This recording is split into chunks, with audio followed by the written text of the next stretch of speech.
Il y a une chose qu'on sait, et c'est peut-être elle qui a la clé de l'histoire, c'est qu'en fait, Jeffrey Epstein avait une petite amie qui n'a jamais parlé. Et c'était pas une petite liaison, c'était une liaison. Il était avec elle depuis 1 an ou 2 ans. C'est une jeune femme ravissante qui vivait avec lui. Et c'est la dernière personne à avoir parlé avec Jeffrey Epstein la veille de sa mort au téléphone. Je peux vous dire que de nombreux journalistes américains ont essayé d'avoir une interview de cette jeune femme, qui est une jeune femme ravissante, qui n'est pas américaine.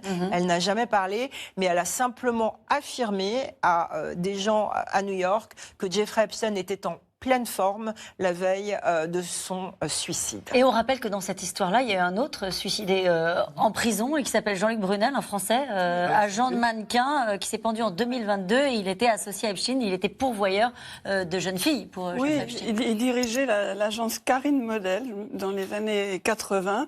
C'était une des agences les plus en vue de Paris. Il avait une réputation épouvantable, je peux vous dire, où il parlait des jeunes filles en disant « Moi, ce métier-là, c'est comme aller à la pâtisserie, je choisis tous les gâteaux qui me plaisent », dans le texte.